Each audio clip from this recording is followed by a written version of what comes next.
Salam sejahtera, salam perpaduan dan salam Malaysia prihatin. Hadirin sekalian, bersyukur kita kepada Allah SWT atas kesempatan yang diberikan untuk sama-sama menjalankan sesi forum pendidikan Islam pada tahun ini.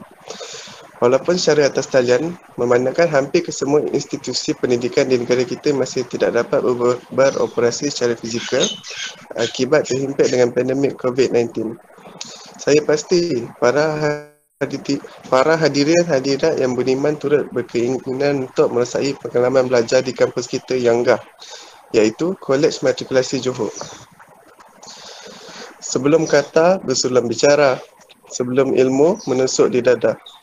Kata orang, tak kenal maka tak cinta. Justru itu, sebelum kita pergi dengan lebih jauh lagi, apa kata kita berkenalan dengan barisan panel kita pada hari ini. Saya, Syafirul Razi dari Praktikal MT26 selaku moderator pada forum ini dengan penuh rendah hati ingin mengalu-alukan kedatangan dua orang panel kita pada petang ini. Memperkenalkan ahli panel yang pertama, Saudari Amiratul Aisyah binti Jalil. Seterusnya, panel kedua, Saudari Dayang Izzah Hazimah binti Awam Muhyiddin selaku ahli panel kedua. Selamat datang saudara dan saudari panel. Apa khabar para panel semua?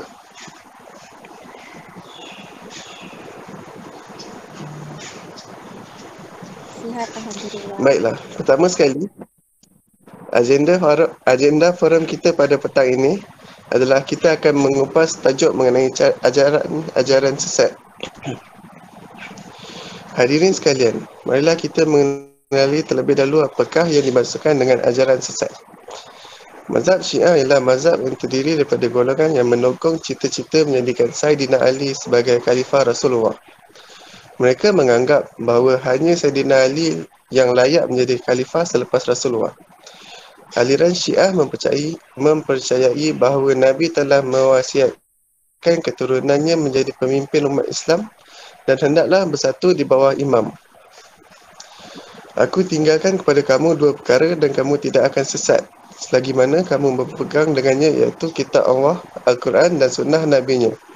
Sunnah Nabi Muhammad SAW. Hadis riwayat Imam Malik. Kebanyakan Sunni Islam mengatakan bahawa mazhab Syiah merupakan satu kefahaman yang bercanggah dengan ajaran Islam. Hal ini kerana fahaman ini mendakwa bahawa Ali iaitu sepupu Rasulullah sepatutnya menjadi khalifah selepas kewafatan baginda dan bukannya Abu Bakar. Secara umum, Syiah menolak kepimpinan daripada 3 Khulafa' Ar-Rasyidin. Ahli Sunnah wal Jamaah juga menolak kepimpinan Imam Syiah dalam aliran Syiah. Sesetengah penganut Islam Sunni konservatif mendakwa Syiah sebagai bertentangan dengan Islam kerana beberapa amalannya yang berbeza dengan apa yang diajarkan oleh Nabi Muhammad dan Ahlul Bait. Namun begitu, secara keseluruhannya, masyarakat dunia menganggap Syiah sebagai aliran kedua terbesar dalam agama Islam selepas Ahli Sunnah. Hadirin yang dihormati, firman Allah yang bermaksud, kemudian pasti kami tarik dari tiap-tiap golongan Syiah siapa antara mereka yang sangat derhaka kepada Tuhan yang Maha Pemurah. Surah Maryam ayat 69. Aliran Syiah berpecah kepada cabang-cabang kecil. 3 cabang yang utama pada masa kini mempunyai bilangan pengikut yang besar. Yang paling terkenal dan terbesar ialah golongan Syiah Imam 12 atau Imamiyah yang merangkumi 90% penduduk di Iran dan sebahagian besar penduduk Iraq. Golongan Syiah kecil lain termasuklah Al-Kaisaniyah, Al-Zaidiyah, Imamiyah, Al-Ghulat, Ismailiyah dan Syiah Imam bertujuh. Alawiyah dan Duruzi juga menganggap diri mereka Syiah meskipun mereka tidak sentiasa diiktiraf oleh Syiah lain. Tarikat-tarikat Sufi beraliran Syiah termasuklah tarikat Alevi, Bektashi, Hamadani dan Fatimiyah. 20% dari penduduk Turki mengikut tarikat Alevi, sementara Lubnan dan Syria pula mempunyai bilangan besar golongan Duruzi dan Alawi. Hadirin yang beriman, persoalannya, apakah ciri-ciri ajaran Syiah? Justru itu, dengan segala hormatnya, saya mempersilakan ahli panel kita yang pertama, Amiratul Aisyah binti Jalil dari praktikum MT26 untuk tampil memberi pencerahan bagi menjawab persoalan seperti yang telah dinyatakan sebentar tadi. Dipersilakan saudari Amiratul.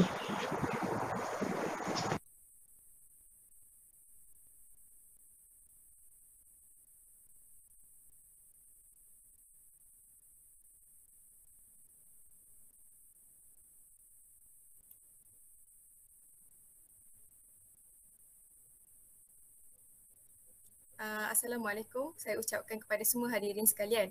Seperti yang telah dimaklumkan oleh moderator, tajuk yang akan saya terangkan kepada anda semua adalah mengenai ciri-ciri ajaran Syiah.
Maaf, ada masalah teknikal tadi. Terima kasih saya ucapkan kepada saudara moderator. Selamat sejahtera saya ucapkan kepada semua hadirin sekalian. Seperti yang telah kita maklumkan oleh moderator, tajuk yang akan saya terangkan kepada anda semua adalah mengenai ciri-ciri ajaran Syiah. Syiah ini terbagi kepada banyak ajaran. Salah satunya adalah ajaran Syiah Imamiyah. Apakah itu Syiah Imamiyah? Imamiyah atau Ja'fariyah ini merujuk kepada satu aliran dalam Syiah yang percaya bahawa umat Islam wajib mengikuti ajaran 12 imam. Kesemuanya dari keturunan Ali bin Abi Talib dan Rasulullah SAW sendiri. Golongan ini berpegang kepada kepercayaan membawa batu di turbah, iaitu batu di tempat sujud. Turbah ini berasal daripada bahasa Arab iaitu turab, yang bererti debu atau pelumpur. Menurut kepercayaan mereka, solat menjadi tidak sah apabila seseorang itu sujud di atas sejadah atau alas lain buatan manusia. Jika tiada batu, mereka akan menggunakan apa-apa sahaja yang tumbuh dari bumi sebagai tempat sujud. Paling tidak, mereka akan bersujud di atas tapak tangan. Tujuan golongan Syiah ini berbuat demikian adalah kerana mereka ingin buat manusia sedar bahawa manusia ini berasal daripada tanah. Bukan itu saja, golongan Syiah Al-Imam 12 ini menganggap hukum nikah mut'ah sebagai sah dan mereka mengamalkannya hingga ke hari ini. Menurut mazhab Syiah, nikah mut'ah adalah perkahwinan pada masa yang telah ditetapkan dan selepas satu masa ikatan perkahwinan tersebut akan terlerai. Contohnya, seorang lelaki berkahwin dengan akad nikah, aku mengahwinimu untuk tempoh 2 tahun. Kemudian wanita itu menjawab, aku terima. Itu adalah takrif perkahwinan mut'ah mengikut jumhur ulama'. Perkahwinan ini hanya boleh dibolehkan pada masa peralihan jahiliah kepada Islam, ketika zina menjadi perkara yang biasa dalam masyarakat. Bagi mazhab Sunni, perkahwinan ini adalah tidak sah dan haram dilakukan kerana mut'ah dalam Syiah lebih banyak berpunca dari ajaran Majusi yang mengajarkan fahaman seks bebas di kalangan penganut-penganutnya. Namun, sudah menjadi tabiat manusia semenjak zaman berzaman mudah terjerumus di dalam kesesatan dan penyelewengan maupun setelah menerima penjelasan dan keterangan tentang akidah Islam. Perkara tersebut dijelaskan melalui firman Allah dalam surah Al-Isra ayat 41 bermaksud, dan sesungguhnya kami telah menerangkan jalan-jalan yang menetapkan iktikad dan tauhid dengan berbagai cara di dalam Al-Quran ini supaya mereka beringat, iaitu memahami dan mematuhi kebenarannya. Dalam pada itu, penerangan yang berbagai cara itu tidak menjadikan mereka melainkan bertambah liar. Daripada penjelasan di atas yang telah saya berikan tadi, sudah terang lagi bersuluh bahawa isu ajaran sesat ini merupakan isu yang diambil berat oleh semua lapisan masyarakat. Pelibatan dalam ajaran sesat ini menjadikan diri seseorang tidak proaktif dan membuang masa. Perkara itu menjadikan prestasi ekonomi negara terjejas dan menyebabkan ekonomi negara bergantung kepada sumbangan dan produktiviti individu. Oleh yang demikian, setiap individu mestilah tidak memandang enteng pada isu ini agar dapat melahirkan sesebuah masyarakat Malaysia yang utuh demi keharmonian hidup di tanah air kita. Terima kasih. Terima kasih. Terima kasih Saudari Amiratul atas pencerahan yang jelas mengenai ciri-ciri ajaran Syiah. Dapat kita konklusikan bahawa bagi ajaran Syiah mempunyai ciri-ciri tersendiri yang bercanggah oleh ajaran Islam. Oleh itu, marilah kita menjauhkan diri daripada perkara tersebut agar kita sentiasa berada pada jalan yang lurus. Demikianlah penerangan oleh Saudari Amiratul. Terima kasih sekali lagi saya ucapkan. Hadirin sekalian, dengan itu saya memperalu-alukan ahli panel kita yang seterusnya iaitu Saudari Izzah untuk menerangkan dengan lebih spesifik tentang ciri-ciri ajaran Qadiani. Dipersilakan Saudari.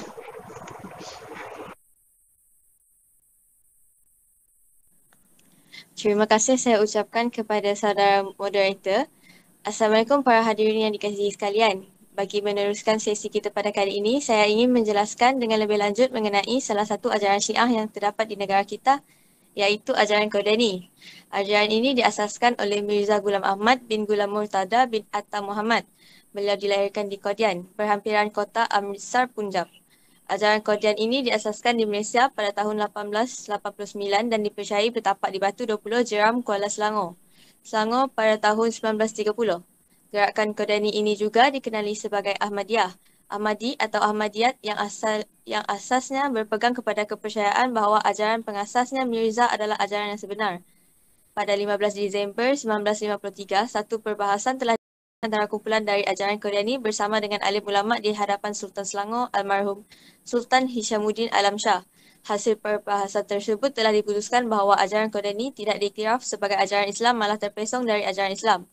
Keputusan tersebut telah menyebabkan kumpulan ajaran ini semakin lumpuh. Terdapat pelbagai jenis penyelewengan yang dapat dikesan di dalam ajaran Qadiani ini. Oleh itu, saya berharap agar sedikit sebanyak info yang saya sampaikan ini dapat menjelaskan masyarakat supaya lebih peka dengan golongan ajaran-ajaran yang menyesatkan.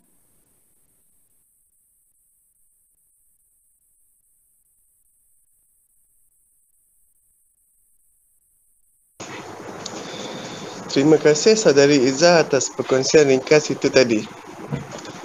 Gadis kecil kuning lansat, tubuhnya sintal dan singsat. Hidup ini hanya sesaat. Jauhkan diri dari yang sesat. Pantun di atas berkait rapat dengan penjelasan yang telah diberikan oleh ahli panel kedua mengenai pengenalan dan ciri-ciri ajaran Syiah. Hadirin yang dihormati, bagi meneruskan perbincangan kita pada petang yang nyaman, pada pagi yang cerah, marilah kita menelusuri inti penting tentang faktor penyebaran ajaran Syiah dan Qadiani. Dengan ini, saya mempersilakan Saudari Amiratul untuk meluaskan horizon perbincangan kita pada forum hari ini. Dipersilakan Saudari Amiratul. Terima kasih Saudara Syafirul. Untuk meneruskan lagi sesi forum kita pada pagi ini, saya ingin memperihalkan dengan lebih lanjut berkenaan faktor penyebaran ajaran Syiah dan Qadiani. Faktor pertama penyebaran ajaran Syiah dan Qadiani ini adalah hukum fiqh yang mudah di mana hukum fiqh bagi dua ajaran ini banyak yang lebih mengikut pendapat dan fahaman sendiri berbanding mengikut hukum-hukum mazhab lain. Sebagai contoh, golongan Syiah menolak qiyas, menghalalkan nikah mut'ah yang diharamkan oleh Islam Sunni, iaitu diharamkan oleh Rasulullah dan Umar, dan percaya kepada Imam Ali adalah pemimpin umat Islam setelah wafatnya Rasulullah bersandarkan hadis di Ghadir Hum. Faktor kedua pula adalah kesungguhan pengikut ajaran sesat dalam meluaskan ajaran Syiah dan Qadiani. Sebagai contoh, pelbagai jenis edaran kertas dan bahan yang kita dapat lihat yang mengajak kita menyertai program-program yang mereka anjurkan dengan menggunakan nama agama sendiri. Hadirin hadirat sekalian, Terdapat segelintir masyarakat Islam yang berpendapat bahawa tidak mengapa jika berpegang dengan fahaman lain selain daripada Ahli Sunnah wal Jamaah. Ini kerana berpegang dengan fahaman selain Ahli Sunnah wal Jamaah bukan bermakna keluar daripada agama Islam, tetapi ia sekadar fahaman yang berbeza dengan pegangan umat Islam majoriti. Berdasarkan penerangan ringkas di atas, dapat disimpulkan bahawa Ahli Sunnah wal Jamaah itu adalah secara umumnya golongan yang bermanhaj. Mereka yang berpegang kepada sunnah Nabi Muhammad SAW, para sahabatnya dan juga pengikut mereka serta berjalan mengikut perjalanan mereka dalam akidah, ucapan dan amalan. Mereka juga beristiqomah dalam mengikut sunnah dan menjauhi bid'ah. Mereka kekal zahir dan menjauhi bid'ah, didokong hingga hari kiamat. Maka mengikuti mereka mendapat petunjuk, sedangkan menyalahi mereka adalah kesesatan. Justru itu, kita tidak mengapa seseorang berpegang dengan fahaman Syiah ataupun Qadiani atau seumpama dengannya kerana ia bukan bermaksud murtad daripada agama Islam. Tetapi sebenarnya kita perlu memahami siapakah Ahli Sunnah wal Jamaah itu terlebih dahulu. Pemahaman yang betul akan memimpin kita ke jalan yang lebih baik. Ahli Sunnah wal Jamaah itu kedudukannya adalah benar. Justru itu, jika ia memberi gambaran dan kesimpulan yang tepat, seseorang itu akan ditempatkan dalam kedudukan yang di dalam landasan yang benar. Ahli Sunnah wal Jamaah pada tempatnya yang betul lalu terpedaya dengan adik-adik baru yang ultra inklusif sehingga terjebak dengan ajaran-ajaran yang pada hakikatnya merosakkan keturunan agama ini. Sekian, terima kasih.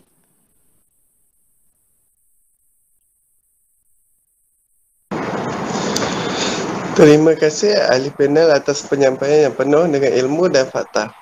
Sungguh indah pintu dipahat, burung puyuh di atas dahan. Jika hidup hendak berkat, taati selalu perintah Tuhan. Oleh itu, dapat kita simpulkan di sini bahawa agama merupakan pedoman hidup bagi setiap individu. Sudah terang lagi kan bersuluh, agama merupakan tiang kehidupan yang menuntun manusia ke jalan yang benar.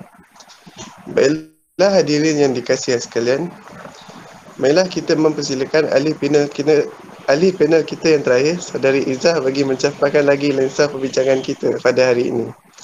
Dengan memperihalkan cara mengatasi penyebaran ajaran Syiah dan Qadiani, mempersilakan Saudari untuk tampil memberikan pencerahan. Terima kasih saudara moderator. Seterusnya, saya akan menjelaskan beberapa perkara yang boleh kita lakukan bagi mengatasi penyebaran ajaran Syiah dan Qadiani. Pihak yang mempunyai pengaruh besar dalam menghentikan penyebaran ini semestinya adalah keluarga.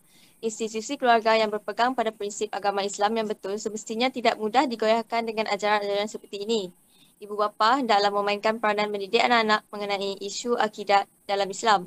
Seperti yang telah diriwayatkan oleh Al-Bukhari daripada Abu Hurairah radhiyallahu anhu bahawa Rasulullah SAW bersabda, setiap anak dilahirkan dalam keadaan fitrah, iaitu suci bersih. Kedua ibu bapanya lah yang membuatkannya menjadi Yahudi, Kristian atau Majusi.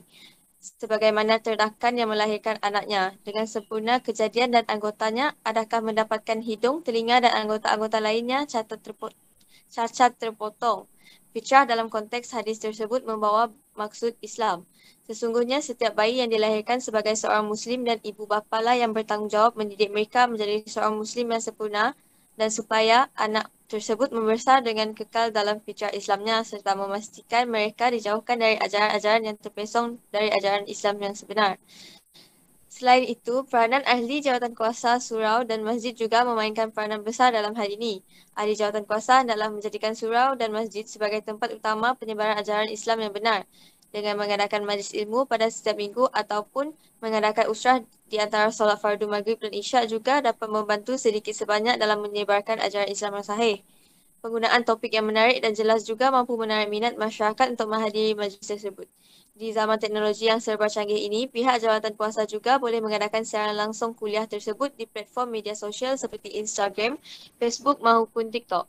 Hal ini dapat menarik lebih ramai pendengar maupun yang bukan Islam. Majlis ilmu tersebut boleh juga digunakan bagi menepis segala mitos-mitos yang menyesatkan masyarakat. Akhir sekali, ajaran sesat boleh dihindari dengan wujudnya undang-undang hal ehwal Islam. Sesungguhnya, kerajaan mempunyai peranan yang besar dalam membentuk masyarakat Islam yang patuh pada ajaran agama. sekiranya sebuah negara itu pemimpinnya terdiri daripada ahli sunnah wal jamaah, maka pengikutnya juga adalah dalam kalangan orang-orang sebegitu. Akan tetapi, sekiranya negara tersebut pemimpinnya mengamalkan ajaran Syiah, maka rakyatnya juga akan menjadikan mereka sebagai contoh dan menganggap perbuatan mereka itu adalah ajaran Islam yang sebenar kerana bagi mereka, para pemimpin semestinya terdiri daripada orang-orang yang berpelajaran tinggi.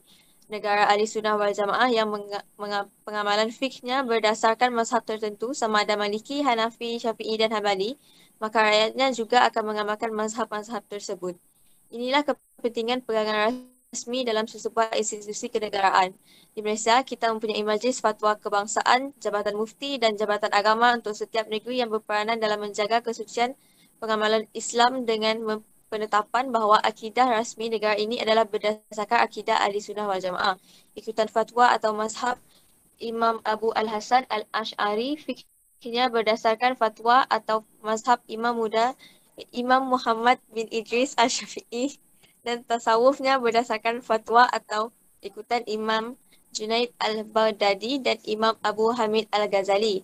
Yang ingin saya simpulkan di sini adalah bahawasanya semua pihak termasuklah diri saya sendiri memainkan peranan yang tersendiri dalam membanteras ajaran-ajaran sesat di kalangan masyarakat kita pada zaman ini.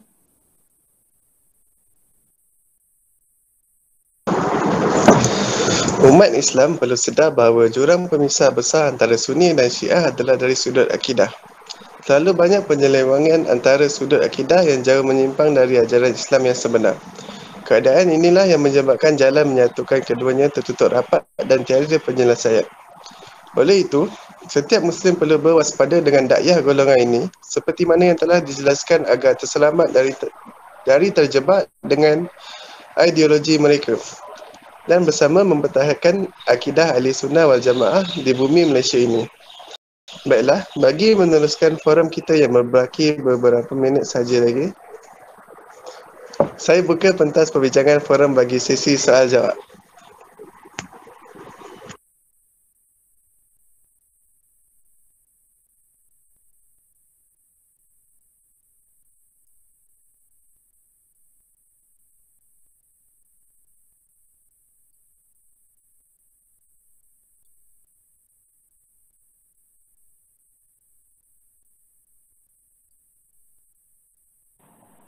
Saya ada soalan.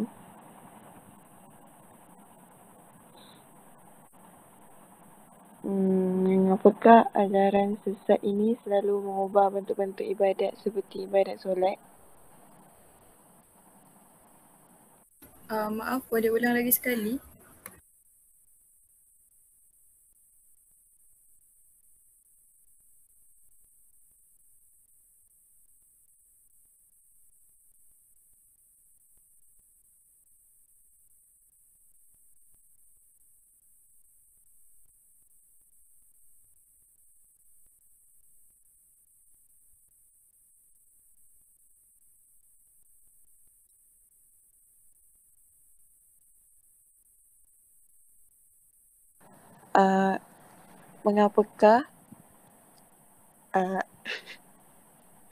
Mengapakah ajaran sesat ini selalu mengubah ibadat-ibadat seperti ibadat solat?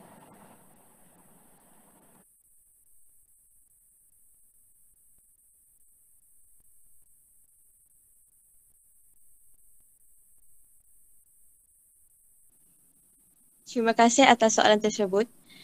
Aktiviti ajaran sesat asasnya berdasarkan kepada nafsu dan semangat amalan semata-mata. Mereka tidak menjadikan ilmu sebagai wacana teras dalam ajaran mereka.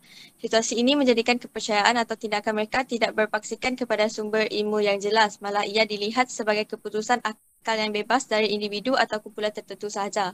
Hasilnya, segala ketentuan hukum wajib, sunat, harus, haram dan makruh diabaikan dan diubah suai.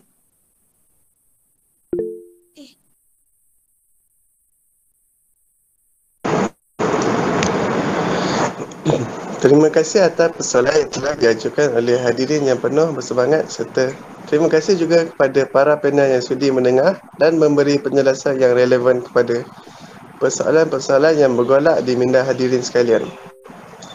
Hadirin yang dikasihi serta dihormati sekalian, kini telah tiba masanya kita menutup tirai perbincangan kita pada forum ini. Bagi menutup pentas forum kita pada hari ini, saya ingin mempersembahkan serangkap pantun. Mandah diungkap santun bitara, pantun dilantun mengusik hati. Salah dan silap tutur bicara, pohon diampun seikhlas hati. Sekian, terima kasih.